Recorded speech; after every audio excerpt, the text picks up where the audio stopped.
Siguiendo adelante en este recorrido, esta exploración que estamos realizando con respecto a la invención de la autonomía, hoy toca el turno de abordar a una figura que ha tenido también en su momento y desde entonces una relevancia importante que no podemos pasar por alto, y es David Hume,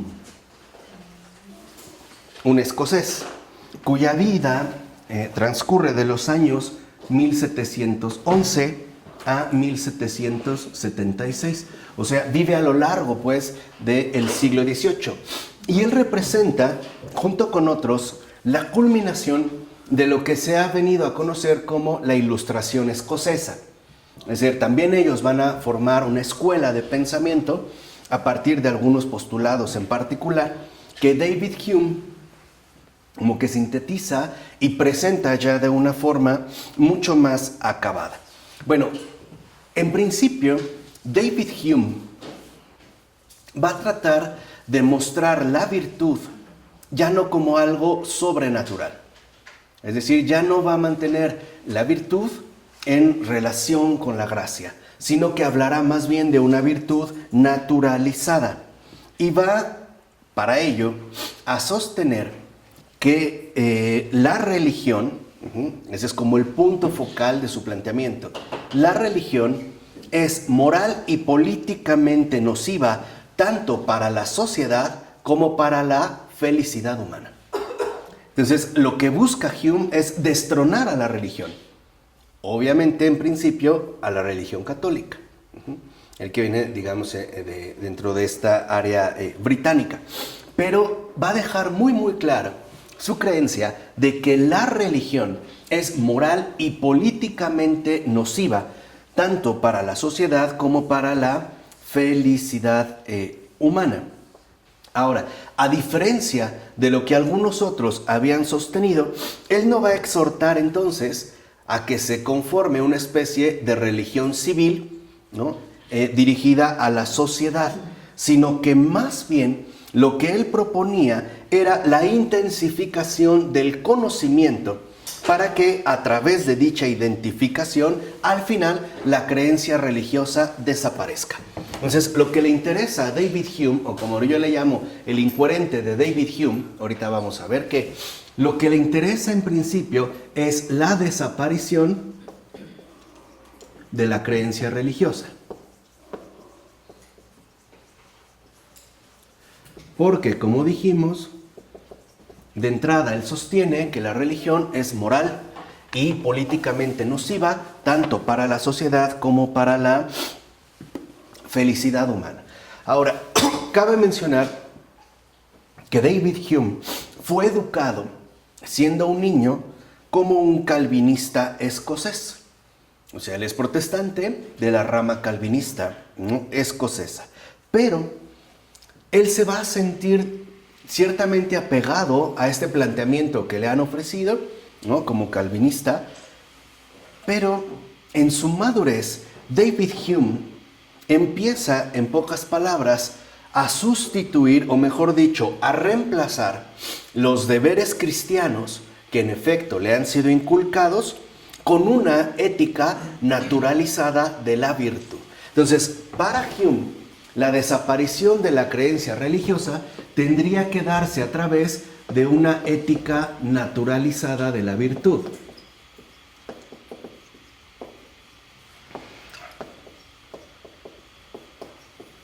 Una ética naturalizada de la virtud, que de acuerdo con Hume tendría que ser el resultado del avance continuo del conocimiento ilustrado. Ahora, para proponer esta ética naturalizada de la virtud, Hume va a recurrir al pensamiento de los antiguos. Es decir, Hume va a tomar como modelo el antiguo paganismo, pero tratando de no tener tan presentes a los dioses como si se expresaba en ese paganismo. Y para ello, la obra, o una de las principales obras combativas que Hume va a escribir, es el Tratado de la Naturaleza Humana, que escribe y de hecho publica en el año 1739-1740, y que de hecho va a desarrollar con mucho más detalle en su texto Investigación sobre los principios de la moral, de 1751. Este, digamos, es como el planteamiento general. Ahora, Hume va a dejar de entrada de utilizar el triple concepto de los deberes que en los antiguos paganos estaba presente. Este triple concepto de los deberes eran el deber hacia uno mismo, hacia el prójimo y hacia Dios. Era, digamos, como la ramificación triple que se presentaba a propósito del concepto de los deberes. Y de hecho, lo que más le interesa a Hume es sustraer a la moral de la religión.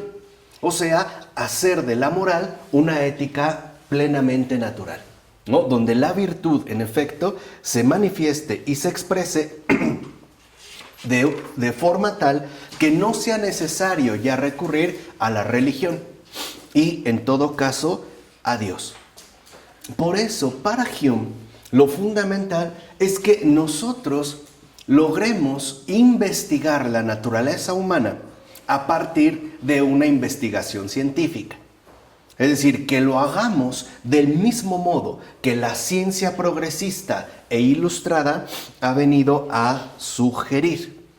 Por ello, para Hume, esta postura cientificista tiene que ser, ¿no?, en principio, antirreligiosa. O sea, aquí está, digamos, lo que una vez yo les comenté hace un tiempo con respecto al prejuicio ilustrado. O sea, la suposición de que ser ilustrado implica el ser antirreligioso. O sea, como si el conocimiento nos llevara tarde o temprano a la separación con respecto a los postulados de la religión, ¿no? O sea, como si la ciencia finalmente nos liberara de la prisión en la que nos ha dejado mantenidos la postura religiosa. De tal manera que entonces, para Hume, el modo apropiado para acercarse a la naturaleza humana es el método experimental de razonamiento, pero ahora aplicado a los asuntos morales. Y para Hume, al hablar de moral, o el término moral, es únicamente para lograr contrastar aquello que las ciencias estudian con respecto a los seres humanos, y no lo que harían las demás ciencias naturales con respecto a el resto del universo. O sea, hablar de moral o de una investigación científica con respecto a la moral significaría que ahora, desde la perspectiva que asume la ciencia ilustrada, se van a abordar los asuntos humanos, mientras que las ciencias naturales tratarían del resto del universo. Lo primero que lamenta Hume es que no sea posible llevar a cabo experimentos dentro de este campo, pero confía plenamente en que, aunque no se puede experimentar con seres humanos, al menos en los tiempos de Hume, vemos que ahora ha cambiado mucho este planteamiento, por lo menos él considera que la experiencia bastará para poder obtener todo el material necesario para su respectiva investigación. De tal manera que entonces, en el planteamiento de Hume, la experiencia, por supuesto humana y terrena, es el único marco definitorio de la investigación que se está realizando. Y de ahí, Hume va a sostener que los hechos más importantes no podemos explicarlos. Pero una vez que los hayamos descubierto, vamos a poder elaborar una ciencia tan segura y mucho más útil que cualquier otra. Entonces, ¿cuáles son los hechos esenciales que debería de tener en cuenta una teoría de la moralidad? ¿Y qué tipo de teoría es la que podemos esperar de su estudio? Para obtener estas respuestas, Hume primero se va a preguntar ¿cómo es que distinguimos entre vicio y virtud? Y juzgamos que una acción es censurable o bien digna de elogio. O sea, ¿cómo distinguimos, pues, entre el bien y el mal? Y sus respectivas derivaciones, por ejemplo, vicio y virtud. Y él se pregunta, ¿hacemos esta distinción mediante el razonamiento? Hume dice, no.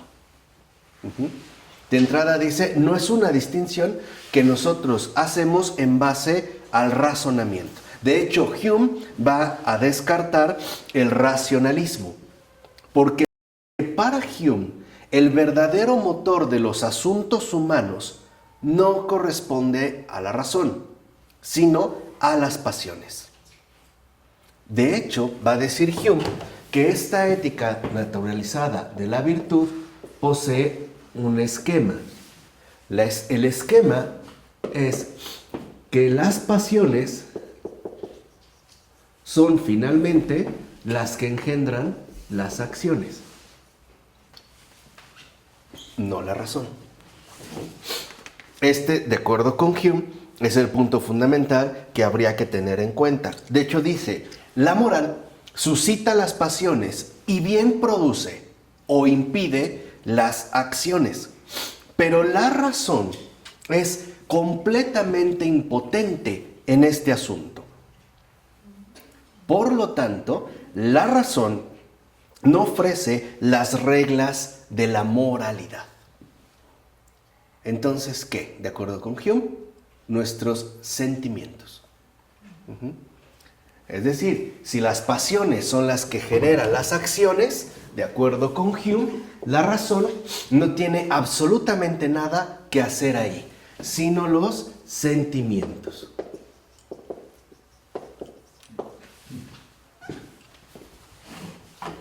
La razón, dice Hume, solo nos informa acerca de la verdad o la falsedad.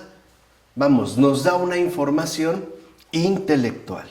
No obstante, dice Hume, las pasiones y las acciones son hechos y realidades originales, completos en sí mismos.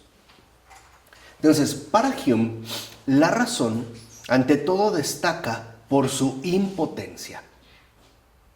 Lo que realmente posee fuerza en nosotros son las pasiones y por ende las acciones que de ahí se derivan. Y así va a decir Hume, las pasiones y las acciones no son ni verdaderos ni falsos.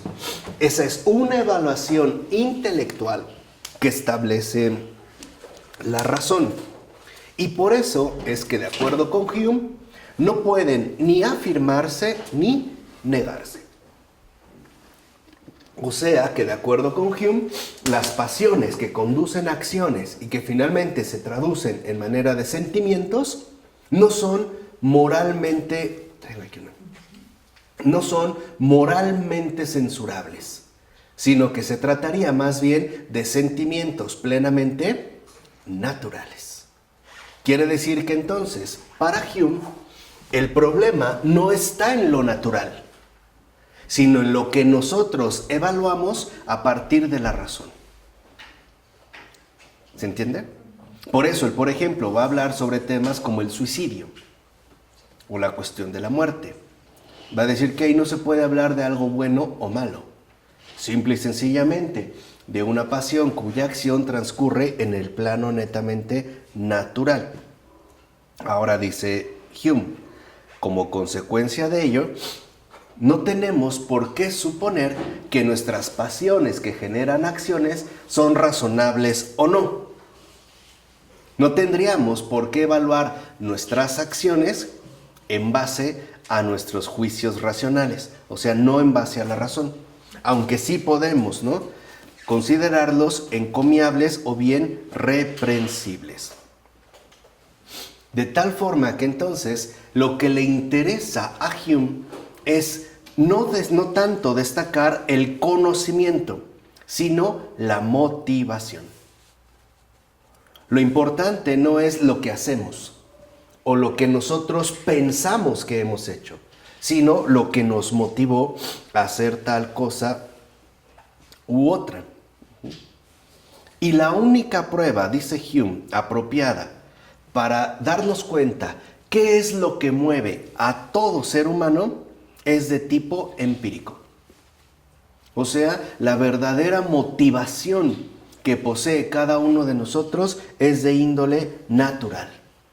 Y entonces la moral tiene que explicar precisamente aquello que debe movernos a actuar. De ahí entonces Hume va a dar un paso adelante y va a afirmar que los movimientos y pasiones, es decir, las voliciones, son lo que puede descubrirse, pero no un hecho moral. Por lo menos no, mientras no trate de mirarse en el interior de las cosas. Y lo que de ahí brotará, por ejemplo, dirá Hume, es un sentimiento de culpa. Por ejemplo, cuando nosotros no hemos realizado quizá aquello que nos habíamos propuesto. Pero este sentimiento de culpa es producto de la razón, no de mi propia motivación. O sea, la realidad humana en sí no es ni buena ni mala. Es simple y sencillamente algo natural. Es la razón la que con posterioridad a los hechos vendrá a poner etiquetas morales a las cosas. De tal manera, va a decir Hume, que más que hablar de virtud o de vicio, tendríamos que hablar más bien de sentimientos de aprobación o bien de desaprobación. Por ende, la moralidad, dice Hume, es algo más bien sentido que juzgado. O sea, la moral no forma parte de la razón, no tiene que ver con la razón. Tiene que ver más bien con la sensación, es decir, con los sentimientos. Entonces, para Hume, la labor de una ciencia de la moral queda clara. La cuestión que se va a plantear es la siguiente. ¿Qué cosa nos ocasiona las penas y placeres que son los sentimientos de aprobación o desaprobación moral? ¿Qué cosa es? Sus principios, en este caso, para Hume, como lo hemos mencionado, no busca tratar de, o no es para ofrecer una especie de justificación sobre nuestras opiniones. Lo único, dice Hume, que tendríamos que hacer es explicar algunos sentimientos que todos experimentados y que son causados por un pequeño número de rasgos específicos de los caracteres y acciones que proclamamos ser admirables o reprensibles. Entonces va a decir que lo que nosotros más bien hacemos es lo siguiente. Algunas de nuestras opiniones producen aprobación o desaprobación moral. Y es a partir de esas opiniones como nosotros llegamos a tener convicciones sobre lo que deberíamos hacer. Y eso es todo. O sea, en el ámbito netamente, de su esquema natural, no hay realmente un deber. El deber es justo lo que aparece después, en base a los juicios que elaboramos con respecto a lo que deberíamos hacer. De tal forma que entonces, más que elaborar una teoría del deber o tratar de plantear la moral en términos de lo que deberíamos hacer, tendríamos que centrarnos en los sentimientos humanos. Porque, y eso es lo importante, para Hume, la moral, la moralidad, no posee una justificación puramente racional. O sea, no es algo que compete a la razón. Lo único que le interesa a Hume es que nos demos cuenta de que la moral apunta a aquello que nos mueve a actuar. De tal forma entonces que aquí Hume, por un lado, está sosteniendo que lo que nos mueve a actuar no es la razón, sino la motivación. O sea, a final de cuentas, los sentimientos, ¿vale? Aquí vamos bien. Pero por otra, y esto es importante, está refutando asimismo la opinión calvinista y luterana sobre la relación que se da entre el principio moral y la motivación humana. ¿Qué significa esto? Que el propósito de la ley moral no puede ser, como los reformadores lo sustentaban, demostrarnos que no podemos cumplir con nuestro deber moral. Acuérdense que este es también un rasgo fundamental, sobre todo de los calvinistas. En realidad no somos buenos, sino malos. Y la ley moral tiene como propósito demostrarnos que hagamos lo que hagamos, nunca cumplimos realmente con nuestro deber. Hume también se opone a esta postura porque afirma que los deseos que surgen de nuestra naturaleza, tal como es ahora, ponen los límites a lo que la moralidad puede exigir. Entonces, quiere decir que nosotros no nos vemos como motivados, movidos por una ley moral, sino por sentimientos que en último término apelan a deseos. Y esos deseos, vuelvo a insistir, son naturales. No tienen un carácter estrictamente racional. Así que, sea lo que la moralidad nos solicita, es algo que estamos impelidos a hacer. O sea, en síntesis, para Hume, la moralidad tendría que poner al descubierto la función de los deseos. ¿Se entienden? Es la manera en la cual él está naturalizando este ámbito importante de la moral. Ahora, para ello, va a decir Hume, las pasiones son completas en sí mismas. Y si la pasión, que es algo no racional, es lo que nos mueve a actuar, entonces la razón no puede ni guiarnos ni controlar lo que hacemos. Aquí vemos cómo en el caso de Hume la razón queda reducida a la impotencia. Dicho de otra manera, lo que está afirmando Hume es que los pensamientos no determinan la voluntad. O sea, la voluntad hace lo que quiere. La razón le puede informar, pero no la puede motivar. ¿Vale? Es como una informante que no tiene literalmente el poder para que la voluntad se mueva en marcha. O sea, la razón es impotencia.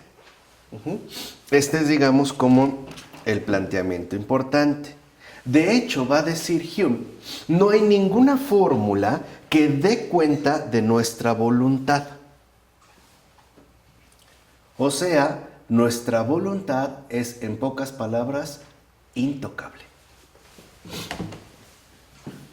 Entonces, ¿qué encontramos de fondo en la verdadera motivación, ¿no? En esa articulación de los deseos? Pues la voluntad. Y ante la voluntad, la razón no juega ningún papel. Es más, dice, la voluntad es una simple impresión que se siente cuando producimos a sabiendas un nuevo movimiento de nuestro cuerpo o una nueva percepción de nuestra mente. Entonces vean, la voluntad no solo mueve el cuerpo, sino que de acuerdo con Hume también pone en marcha la propia mente. Entonces, de fondo, lo que está afirmando Hume es, la moral significa yo hago lo que quiero. ¿Se entiende el por qué juega un papel destacado con respecto a la autonomía? Por eso, para Hume es tan importante que ni la razón, ni siquiera las pasiones controlen la voluntad. Es más, aun cuando la razón le informe a la voluntad las enormes cantidades de bien que resultarían de satisfacer nuestros deseos. Aún pues, cuando la razón quisiera convencer a la voluntad de algo, aunque le mostrara, ¿no?, la enorme cantidad de bien que de ahí puede recibir, ni así la movería. Lo único que nos puede mostrar la razón es los objetos de deseo cuando están disponibles y tratar de encontrar los medios para obtenerlos. O sea, Hume ha invertido las cosas. Ahora, para Hume, la razón es y solo puede ser esclava de las pasiones. ¿Qué somos entonces a partir de este planteamiento de Hume? Instinto, lo que después se va a conocer como instintos. No tenemos reglas que literalmente nos configuren o nos obliguen a mantener una determinada postura, ni siquiera la razón. Ahora, los instintos, el ímpetu que brota a la manera de voluntad, sería justamente lo más natural. En cambio, lo que establece la razón sería precisamente lo más artificial. De ahí entonces Hume ya tiene el segundo argumento para demostrar que la moralidad depende esencialmente de los sentimientos. Bien, la voluntad no desempeña de hecho un papel esencial en la teoría de Hume sobre la acción, porque serán los deseos y pasiones los que parecen inducirnos a actuar, o sea, los sentimientos morales. ¿Qué papel desempeñan? El siguiente: la aprobación y la desaprobación, que apaciguan los ánimos. Entonces, en términos de los sentimientos morales, solo se reducen a dos tipos: aprobación o desaprobación. Ahora, siguiendo esta línea, Hume considera que a todos nos agrada ser amados. Nos agrada ser amados, es decir, es lo que suscita más nuestra aprobación. En pocas palabras, es lo que nos mueve a actuar, el ser amados. Y por eso intentamos cultivar todas aquellas cualidades que nos hacen amables. Ahora, si lo ven, aquí ya este adjetivo amable ya no remite necesariamente al amor, sino a la función social que se va a desempeñar. O sea, buscamos ser agradables. De hecho, considera Hume que es justamente una señal de sociabilidad el actuar así. La moral, entonces, dice Hume, suscita las pasiones y produce o impide las acciones, no porque nos aporte conocimiento acerca del placer, como por ejemplo lo dijo Malebranche, sino haciéndonos reaccionar de manera diferente de cómo lo haríamos en caso de que nadie tuviera sentimientos morales. O sea, que la moral, al ser natural, no tiene como objetivo mostrarnos lo que ocurre en el mundo, sino más bien movernos a actuar. De tal manera que sea justamente, ¿no?, movernos a actuar lo que dé pie a la configuración de nuestra dimensión social. Se trata, pues, de una especie de universo newtoniano con cuerpos en movimiento. O sea, nuestra propia sociabilidad no tiene nada que ver con gracia, ni nada que ver con una intervención de lo divino. Es más bien la manera en la cual nosotros, en efecto, nos vamos organizando. Y ahí entonces Hume va a encontrar un elemento fundamental, ¿no?, en el caso de los motivos. La conciencia o el sentimiento de la moral apela realmente a los motivos. Entonces, si lo ven, lo va como naturalizando, pasando finalmente de la voluntad a los motivos. podríamos hablar nosotros de los móviles. Aquello pues que nos está moviendo a actuar. Y dice Hume, los rasgos que todos aprobamos son aquellos que conducen a actos que van a contribuir al bienestar humano. O sea, en pocas palabras, ¿qué es lo que aprobamos? Pues lo que nos beneficia, ¿no? Lo que va a producir finalmente bienestar. Dice, por eso aprobamos la benevolencia o la justicia. E incluso nos llevan a hacer lo que es útil, no necesariamente para nosotros, aunque sí para los demás. O sea, dicho de otra manera, ¿cuáles serían los motivos que nos conducen a actuar? La conveniencia. Realmente nosotros hacemos lo que nos conviene. Ahora, si la moral está remitida a estos sentimientos de aprobación y desaprobación, pues entonces realmente remiten a sentimientos de amor y de odio. De hecho, dice Hume, el amor es un sentimiento sencillo que no puede ser definido. Sin embargo, dice Hume, sí podemos encontrar sus objetos y sus causas.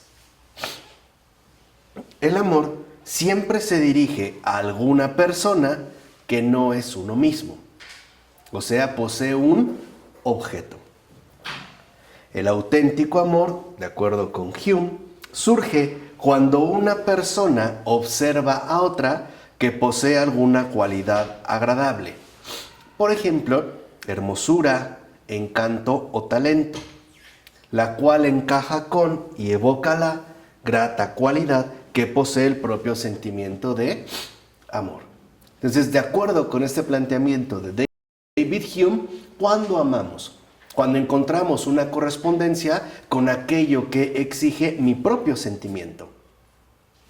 Es decir, cuando encuentro el objeto que en efecto satisface mi inicial motivación. ¿Cuándo quedo pues autosatisfecho? Ahí es pues cuando encontraríamos nosotros amor. Y este amor, de acuerdo con Hume, es un sentimiento sencillo, o sea, algo enteramente natural. El amor sería el sentimiento que surge cuando disfrutamos de las cualidades disfrutables de un tercero. Y eso es todo. O sea, el amor no tiene ni un propósito ni una finalidad, sino la autosatisfacción. No tiene, digamos, una trascendencia, no tiene una dimensión mayor, simple y sencillamente carece de propósito y finalidad. Por ello, de acuerdo con Hume, el amor sería esencialmente contemplativo, no adquisitivo ni erótico ni abnegadamente generoso, como ocurriría con el ágape cristiano. O sea que el amor no implica para nada sacrificio y o renuncia, sino aprobación. Y por lo tanto, incluso utilizando este término, degustación. De tal forma, dice Hume, que nosotros tendríamos que aspirar a esos tranquilos deseos que nosotros podemos detectar más bien por medio de sus efectos que por su propia cualidad sensible. Por ejemplo, dice Hume, cuando poseo algo que tiene cualidades excepcionalmente agradables, esto es motivo de orgullo para mí. Y yo, como el poseedor de la cosa en cuestión, soy ahora el tipo de persona que ocasiona amor en los demás. O sea, sentimientos de aprobación. Es la manera en la que yo, digamos, me presento a los demás. Así entonces, la relación entre la virtud y el vicio queda clara. Dice Hume, estos dos extremos, virtud y vicio, deberán ser considerados equivalentes por lo que respecta a nuestras cualidades mentales. Es decir, ¿qué es la virtud? El poder de producir amor u orgullo. ¿Qué es el vicio? El producir humildad u odio. Entonces, dentro de este esquema naturalizado, la moral apunta a que nos sintamos orgullosos de nosotros mismos, es decir, como buenos paganos, a la autoexaltación. Mientras que, por el contrario, el generar humildad, o sea, el abajarse o el disminuirse, correspondería precisamente con el vicio. Piensen cómo en la antigüedad pagana, por ejemplo, la compasión era considerado un vicio inaceptable. Por decir, si dos personas se encontraban combatiendo en una guerra y una era herida terriblemente y caía al suelo, lo que esperaba es que se la ejecutara ahí mismo. La peor ofensa que podía recibir es que se le perdonara la vida. O sea, el ser compasivo, o peor aún, el implorar piedad o compasión, era visto como un vicio. O sea, en pocas palabras, como una debilidad. De ahí pues, ¿no?, pedir la muerte o aceptarla e incluso exigirla representaría una exaltación de virtud. ¿Se entiende? Por eso era un poco, digamos, bastante complicado intentar compaginar el cristianismo con paganismo dentro de esta línea. Ahora, ¿qué es lo que hace al final Hume? Bueno, va a hacer del orgullo el compañero natural de las cualidades que despiertan la aprobación moral. Ahí está el secreto. ¿Cómo destronar la religión? Pues exaltando el orgullo. Es decir, desplazando la humildad para poder exaltar el orgullo. Por eso, fíjense, la humildad, que para los cristianos es la virtud de la dócil sumisión a Dios, para Hume es originada, más bien, por las cualidades que llevan a la desaprobación y que es en sí misma una forma de odio. Entonces, ¿qué es lo que genera, de acuerdo con Hume, la religión cristiana? Odio. ¿Qué es lo que genera la anulación de la religión? Amor. O sea, de acuerdo con Hume, lo natural en nosotros es el amor sustentado en el orgullo y por ende en la aprobación. Y lo que atenta directamente contra el orgullo es la religión. Es decir, esa otra propuesta de la humildad. De tal forma que entonces para Hume lo que nos queda es la simpatía. ¿Qué es la simpatía? Esa capacidad animal que nos permite que los sentimientos de los demás también resuenen dentro de nosotros. Entonces, lo importante en la ética naturalizada de la virtud es que uno, alcance el orgullo. Y será esta simpatía la que nos ponga en una posición favorable para sentir amor. Además, dice Hume que la naturaleza nos ha dotado bastante bien para que sintamos este amor que llamamos estima y o aprobación. Y como estamos pensando en la felicidad bajo las circunstancias que generan este sentimiento, entonces más bien deseamos naturalmente que un agente virtuoso, ya sea que reciba un cierto bien o bien que rechace un cierto mal. O sea, en otras palabras, los pensamientos y los deseos de recompensa y castigo no son más que una secuencia natural de los sentimientos morales. No necesitaríamos, pues, hacer intervenir ningún otro tipo de situación. O sea, ¿qué es lo que sugiere Hume? Que la naturaleza humana, precisamente por ser natural y no necesariamente humana, se dense cuenta dónde está el énfasis, ¿no? Por el simple hecho de que es natural, posee la capacidad para desarrollar sus propias instrucciones y sus propios controles. No necesita la naturaleza humana, por ser algo natural, la intervención de algo ajeno a ella. O sea, no necesitamos que se nos imponga nada desde fuera. Mucho menos lo que se llama ¿qué? Moralidad. O sea, la moralidad ya no viene de Dios. Es algo estrictamente natural. No necesitamos, pues, que se nos imponga nada. Ahora, lo interesante es que en el caso de Hume no hay ninguna referencia a una meta, no hay una finalidad, no hay un telos de la naturaleza humana. Más bien, para que Hume pueda naturalizar la ética, es decir, la ética de la virtud, lo que propone es esa capacidad de ensanchar nuestro sentido del yo, que es justamente, como lo mencionamos hace un momento, a través de ¿qué? Del orgullo. Entonces, mientras más ensanches, ¿no?, el sentido del yo, a lo que conduce a ensanchar el sentido del yo, pues entonces mayor orgullo vas a poder alcanzar.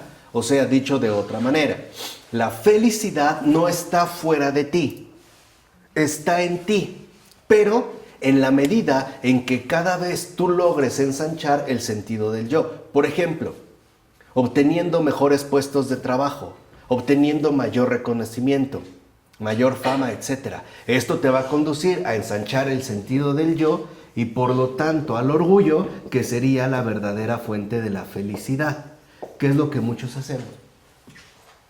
Y que era un planteamiento de Hume.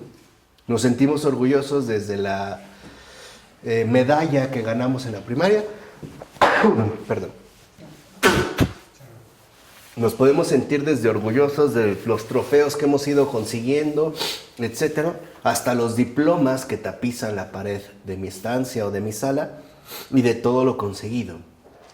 Entonces, en la medida en la que se ensancha el sentido del yo y se produce el orgullo, mayor será la felicidad que nosotros encontraremos. Por eso, no necesitamos voltear a ver a nada externo a nosotros, sino que necesitamos, ¿no?, literalmente meternos en nosotros mismos. Ahora, si en lugar de ensanchar el sentido del yo y alcanzar la aprobación del orgullo, te mueves más bien por la vía contraria, es decir, por la humildad o negación del yo, entonces lo que vas a encontrar no es la felicidad, sino ¿qué? La infelicidad, la desdicha. No has logrado a lo mejor conseguir lo que otros sí, ¿no?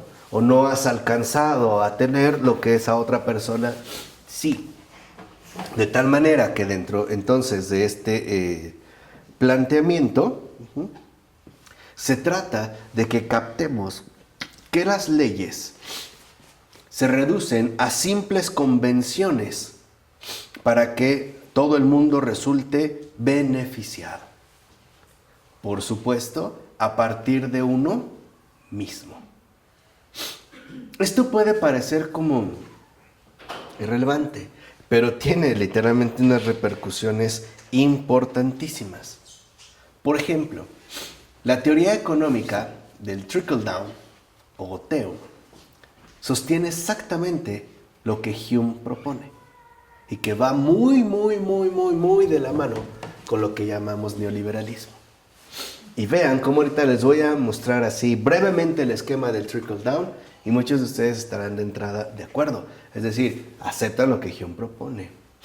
Lo que propone esta teoría económica contemporánea llamada de goteo es que mientras una persona más se enriquezca, mayor será el derrame de beneficio para todos los que estén debajo. Su esquema es piramidal. Por eso, en síntesis, lo que se propone, y ese es el neoliberalismo, es que los ricos se hagan más ricos, para que a partir de ellos, como por goteo, lo demás también se vaya remojando en estas olas de abundancia y de riqueza, es decir, de bienestar. Eso es justo lo que está proponiendo Hume. Es decir, el ensanchar el sentido del yo. Uno puede decir, por ejemplo, Carlos Slim, sí, claro, es que la cantidad de empleos que ofrece, sí, pero hay que ver de qué empleo se trata. Si realmente se trata de obtener un empleo o bien de dignificar el trabajo a través tanto del trato que se recibe, las funciones que se hacen y también el salario que se paga. No solo se trata de obtener un empleo, ¿no? Aquí se dice que, wow, este sexenio se generaron 3 millones de empleos. Sí, pero bastante indignos, por cierto. Totalmente inseguros y eventuales. Eso no es generar trabajo. Eso es inflar una estadística. Por favor, ya, que no nos quieran ver la cara de tontos. No nos vengan ya con tonterías. Entonces, dentro de esta teoría del trickle down, están convencidos, como estas, no sé si han visto pirámides, yo las he visto en videos nada más, donde hacen como una especie de pirámide de copas. Pero la copa de arriba es la más grande y abajo Claro. unos caballos. Ahora, ¿qué sucede, no? Empiezan a vaciar, claro, se van llenando. Sí, pero en el ámbito social eso no sucede. Porque mientras esta copa siempre está llena y desbordante, los de abajo nunca alcanzan. ¿Qué quiere decir? Es un engaño. O sea, en pocas palabras, ahí aparece el engaño de Hume. Creer que mientras más ensanche el sentido de mi yo, eso va a traer mayor beneficios a todos los demás. Mentira. No es verdad. Mientras más ensanche el sentido de mi yo, menos beneficios obtendrán todos los que me rodean. Todo es para mí. Claro. Es justamente lo contrario. Es precisamente lo opuesto. A la caridad. Es más, en el caso de Hume, podríamos mencionar su propuesta de una manera muy simple. Para que sea yo, tienes que anularte tú. Aquí es como un globo, ¿no? Como un globo que se infla y va acaparando el espacio circundante. De tal manera que mientras más se ensancha el sentido del yo, todos los demás quedan aplastados e incluso sobrepasados. Aquí se ve el propósito fundamental. ¿Para qué erradicar la religión? Pues para quitarnos de encima la exigencia de la caridad. Y convencernos de que no, que más bien tendríamos que movernos por la vía del ¿qué? Del orgullo y por lo tanto de la autorrealización. Así pues, de acuerdo con Hume, lo que necesitamos es virtud. ¿Qué es la virtud? Yo mismo. El ensanchamiento de mi yo. Por eso, dice Hume, nosotros inventamos la noción misma de la ley y las leyes las hacemos nosotros mismos. La moral es algo enteramente natural. Por eso, en síntesis, lo importante es que somos y debemos ser, sobre todo, autogobernados. Tanto a nivel individual como a nivel social. Y aquí se ve la tendencia. Es decir, hay que pactar con el mundo. Hay que ajustarse a las reglas del mundo. ¿Qué tenemos que ver contigo, Jesús de Nazaret? Claro, nada más que Hume lo está diciendo en una forma filosófica, ¿no? Pero el reclamo es esto. ¿Qué tenemos que ver contigo? Entonces, lo importante, de acuerdo con Hume, es que nos quede claro de que la justicia existe sin la necesidad de un soberano. Y por ende, la moralidad existe sin la necesidad de Dios. Que es justamente lo que nosotros mostramos que es falso cuando abordamos el apartado de filosofía católica de moral. Que no es así, no se puede hablar de moralidad. Más bien de inmoralidad. Pero bueno, el planteamiento de Hume, y ahí alcanza como a tropezar con algo, sostiene que el motivo que nos lleva a actuar, o la opinión sobre el motivo que nos lleva a actuar, es oscura, porque se remitiría, en último caso, a una especie de instinto inexplicable. Por ello, lo fundamental es establecer la ética de la virtud. ¿Se entendió ahora en qué consiste su ética? Ahora, esta ética de la virtud está orientada al máximo provecho de sus propios miembros individualmente. Entonces, ¿de qué se benefician estos agentes virtuosos? De ellos mismos. Mientras más se dé el ensanchamiento del yo, entonces de acuerdo con ello, mayor será el beneficio para todos.